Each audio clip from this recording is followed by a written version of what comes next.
peut-être que certains ont compris où on allait en venir. Puisque si on reprend la fonction de transfert que l'on a calculée pour le filtre qui était demandé,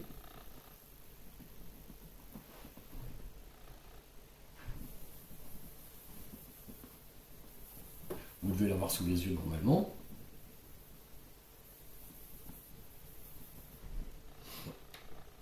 La fonction de transfert à étudier, elle vaut A, facteur de 1 plus J oméga sur A oméga 1, que divise 1 plus J oméga sur oméga 1. Je prends cette forme-là que je vous ai dit, c'est elle qui va être la plus simple pour démontrer ce qui se passe. Eh bien, cette fonction de transfert, je peux dire que c'est A, que multiplie 1 plus J oméga sur A oméga 1, que multiplie 1 sur 1 plus J oméga sur oméga 1. Et que finalement, cette fonction de transfert, un peu étoffée, elle se décompose en un produit de 3 fonctions de transfert simples. Et que donc le BOD de T, c'est le BOD de la valeur A, le BOD de celui-là, plus le BOD de celui-là. On additionne les 3 BOD pour obtenir le résultat. Alors, ça va nous donner quoi comme BOD?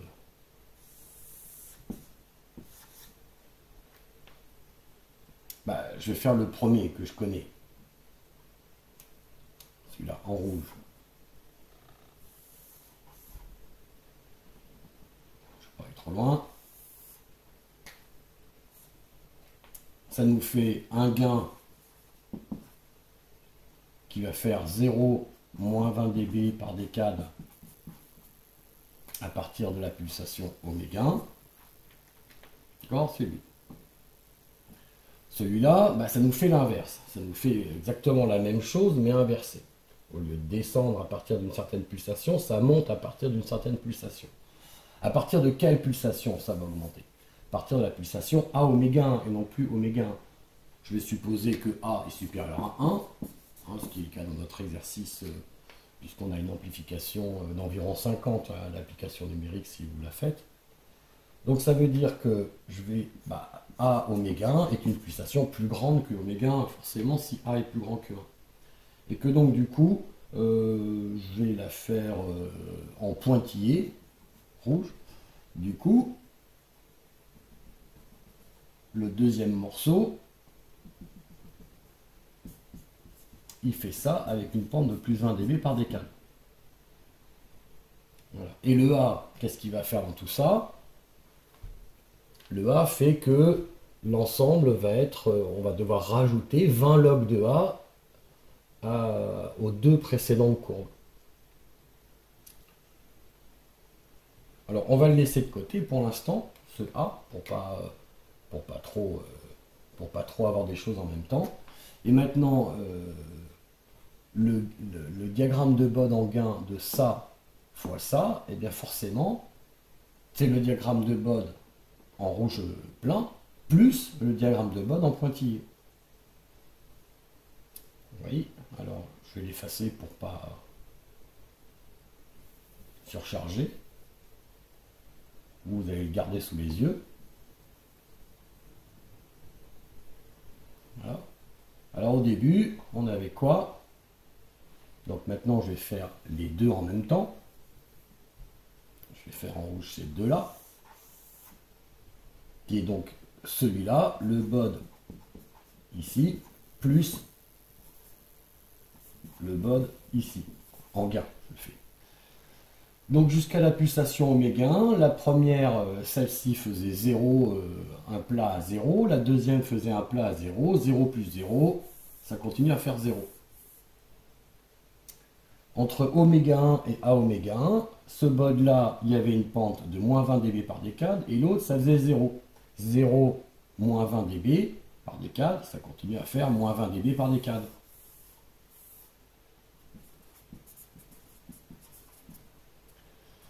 Et puis à partir de A oméga 1, il y avait un gain qui décroissait avec une pente de moins 20 dB par décade, un autre qui augmente avec une pente de plus 20 dB par décade, Moins 20 plus 20, ça fait à nouveau 0. Alors ça ne fait pas 0 de gain, ça fait une pente nulle. On était avec une pente de moins 20. Donc je diminue avec une force de moins 20 dB par décale. J'augmente avec une force de plus 20 dB par décale. Les deux pentes se compensent. Je me retrouve constant. Voilà ce que fait le gain. On a le droit de se poser la question, ici, là j'ai 0 dB, au moment où les deux pentes se compensent, je redeviens constant, mais quelle est la valeur de la constante que j'obtiens? Alors ça va se voir ici. Je vais effacer cette partie-là.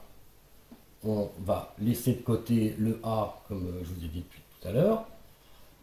Donc cette fonction de transfert-là, que se passe-t-il quand le oméga est très très grand? C'est assez simple. Quand le oméga est très grand, le nombre oméga sur A oméga 1 est très grand, le nombre oméga sur oméga 1 est très grand. Si je fais oméga est très très grand par rapport à A oméga 1, évidemment ça veut dire que oméga sur A oméga 1 est très très grand devant 1. Et a fortiori, oméga sur oméga 1 est très très grand devant 1. Donc si cette partie imaginaire est très grande devant celle-là, ça veut dire que le 1 est négligeable ici et qu'il est négligeable ici. Donc dans ces conditions-là, ma fonction de transfert qui est ici, je peux dire qu'elle vaut à peu près, les 1 sont négligeables, J oméga sur A oméga 1 que divise J oméga sur oméga 1. Évidemment, maintenant, les J oméga se simplifient, les oméga 1 se simplifient, et il me reste 1 sur A. Donc ici, je vais terminer à 20 log de 1 sur A. La fonction de transfert, quand oméga est très grand, elle vaut 1 sur A. La fonction de transfert totale, il y a le A ici. Donc quand oméga est très très grand, alors ça veut dire que d'un point de vue construction, c'est-à-dire que ce que j'ai fait là, je l'ai fait sans prendre en compte A. Donc comme il y a un fois A ici, ça veut dire que l'ensemble de ma courbe, je dois à toutes les fréquences lui rajouter 20 log de A. Puisque A est une amplification. Et on comprend bien que si ici je rajoute 20 log de A, je vais commencer à 20 log de A.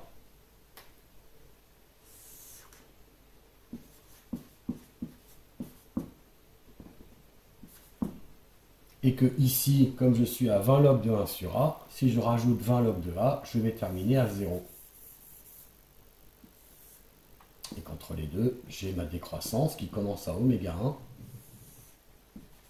Et je termine ma décroissance, ma pente redevient constante et elle devient égale à 0 dB à A oméga. On peut le voir aussi ici, si ma fonction de transfert que j'ai analysée sans le A, je la multiplie par A, je la multiplie par A, je la multiplie par A, elle finit à 1 et 20 log de 1, ça fait 0 dB, donc en haute fréquence, je termine bien à 0 dB. Voilà. Si vous vous souvenez maintenant ce que l'on a analysé, ce que vous avez testé, parce que vous l'avez testé tout seul, ce montage en étude REA, effectivement, on a pu voir qu'en basse fréquence, on avait une certaine amplification. Le A valait 50, on avait à peu près 50 d'amplification, donc un gain de 20 log de 50. Qu'en augmentant la fréquence, on avait une diminution de l'amplification, jusqu'à avoir un effet suiveur. La sortie avait la même amplitude que l'entrée.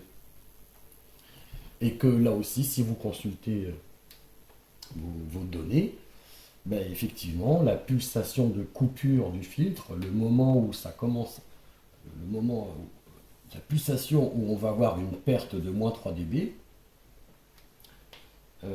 c'était à la pulsation oméga 1 qui valait donc 1 sur R2C1. C'est bien ces deux éléments-là, les éléments que l'on avait dans la OP. On avait R2 et C1. C'est bien le produit de ces deux, enfin 1 sur R2C1, qui nous permet de calculer la fréquence à partir de laquelle on a une décroissance. Voilà. Ça, c'est pour le gain. Et je vais vous donner le résultat pour la phase. Je ne vais pas l'expliquer, je ne vais pas le détailler. Si vous avez compris, avec le même raisonnement réalisé sur la phase, vous allez trouver le résultat très facilement. La phase de ma fonction de transfert complète, eh bien elle fera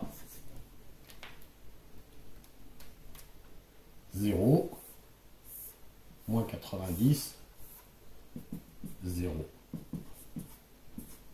Alors c'est asymptotique, là on a oméga 1, là on a A oméga 1.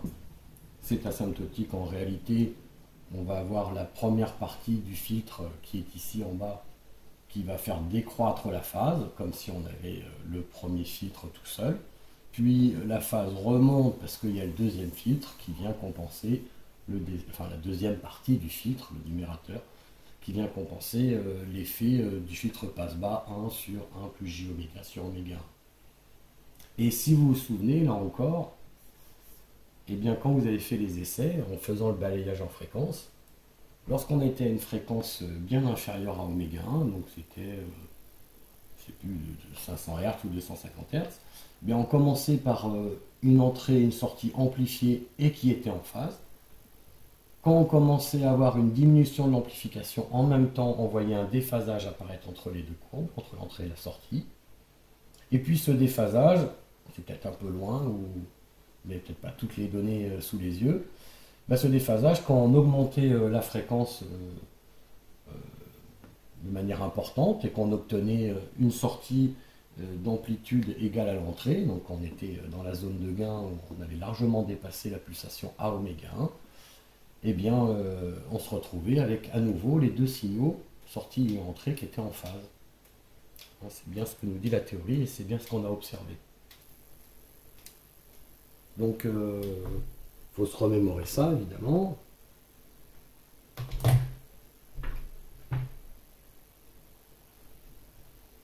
Et on a comme ça une analyse complète de cette partie que l'on appelle booster de grave. Hein, c'est pas vraiment un passe-bas, puisque il amplifie les basses fréquences, mais il ne coupe pas complètement les hautes fréquences. Hein, il les laisse passer avec une amplification de 1, mais elle passe quand même. Et comme voilà, on a appelé ça booster de grave, on lui donne d'autres noms à ce montage. Également, on l'appelle aussi déphaseur, hein, parce qu'on voit avec la courbe que je viens de faire qu'il y a une zone dans laquelle le déphasage entre l'entrée et la sortie est non nul.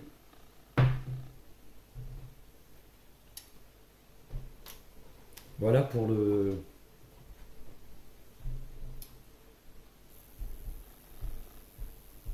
voilà pour cette partie-là, l'analyse de cette partie-là. Alors évidemment, vous pourrez répondre aux questions, les fréquences de coupure, etc. Vous pourrez les calculer et du coup faire le parallèle avec ce qu'on a vu en ER et vérifier que c'est bien ce que l'on avait observé aussi expérimentalement. Alors si on reprend ce montage-là, on va tout recommencer. Lui, ça y est, on vient de l'étudier, on a vu comment il se comportait. Et puis, donc, je vous ai dit au début de la vidéo qu'on pouvait isoler et calculer ce filtre et ce filtre de manière séparée. Alors, ces filtres-là, je veux bien refaire le calcul rapidement.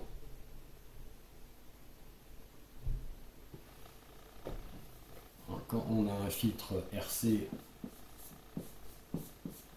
de ce type-là, donc un coup c'est R2, R3, C3, un coup c'est R4, C4.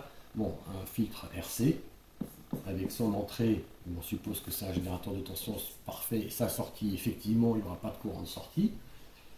Le calcul de S sur E se fait simplement par le pont diviseur.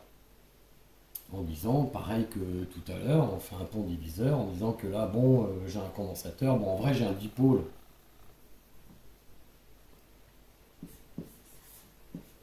Que j'appelle Z. Et au lieu de dire que la sortie, elle vaut R2 sur R1 plus R2, fois l'entrée, ici, la sortie, elle vaut Z sur Z plus R. La sortie vaut Z sur Z plus R fois l'entrée. La fonction de transfert de ce filtre, c'est Z sur Z plus R. Il suffit d'exprimer Z, puisque c'est un condensateur de valeur C. Donc ça veut dire que son impédance vaut 1 sur JC oméga. Connu. Voilà. Et donc ma fonction de transfert S sur E, elle vaut 1 sur JC oméga, que divise 1 sur JC oméga plus R. Et pour mettre tout ça en limitant les traits de fraction sous le même dénominateur, etc., on s'enquiquine pas, comme d'habitude. Je multiplie par JC oméga au numérateur, je multiplie par JC oméga au dénominateur, je ne change rien. Et je développe au numérateur JC oméga sur JC oméga, il me reste 1. Et au dénominateur, ben ici je vais avoir 1 sur JC oméga fois JC oméga, je développe, ça fait 1, plus JRC oméga. Voilà, c'est-à-dire 1 sur 1 plus J oméga sur oméga C, avec oméga C égale 1 sur RC. Bon, vous avez déjà vu tout ça. Et alors, maintenant, quand on reprend notre filtre global, sur ce filtre, on retrouve donc les différents éléments avec les constantes RC. Ici, on a les mêmes condos et résistances, donc on voit bien qu'on a la même fréquence de coupure. Ici, la résistance est 10 fois plus grande, mais le condo est 10 fois plus petit. On a donc la même fréquence de coupure aussi, les mêmes pulsations de coupure.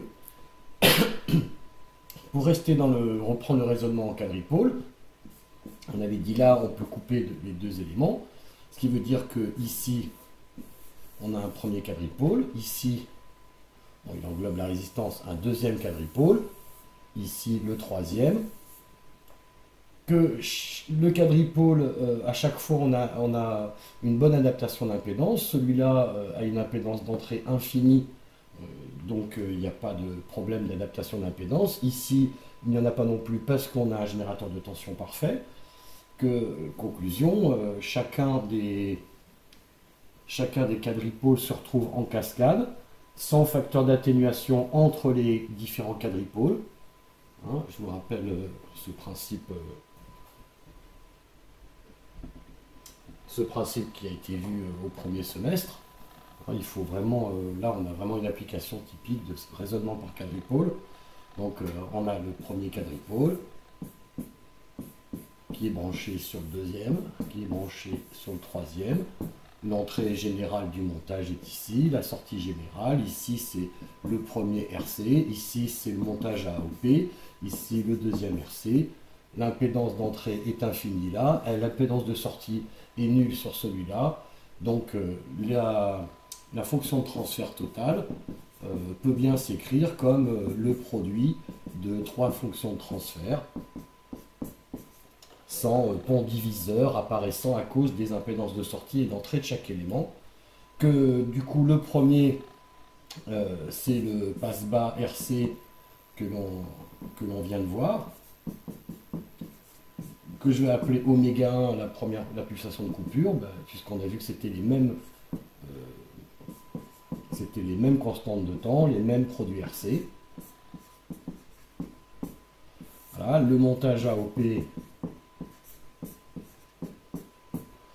qui a cette forme-là, le troisième qui est à nouveau un passe-bas du premier ordre avec la pulsation de coupure oméga 1. Et voici donc l'écriture de la fonction de transfert totale de notre filtre. Voilà. On a un dénominateur qui va être où on va trouver du J oméga fois du J oméga fois du J oméga 3 fois. On a donc un troisième ordre, hein, peu importe le fait qu'il y ait un J oméga en haut au numérateur, je me rappelle. Et puis donc pour faire l'analyse du BOD et en gain et en phase de tout ça, bah, évidemment, on va reprendre le même principe, à savoir additionner le BOD de lui, plus le BOD de lui qu'on a déjà vu, donc, et le BOD de celui-là. Et donc par addition, on va trouver le filtre global. J'ai envie de le faire tout en me disant aussi que ça peut être justement un bon moyen de voir si vous avez compris. Donc je vais vous laisser vous laisser trouver ça vous-même. Ce que je vous propose, c'est ce que je vous conseille, c'est regarder ces deux vidéos de cours TD en prenant des notes, en refaisant les calculs, histoire de une première fois d'assimiler la chose. Ensuite, pas forcément dans la foulée d'ailleurs, faire une petite pause au moins entre les deux, voire une journée. Reprendre l'intitulé de l'exercice complet.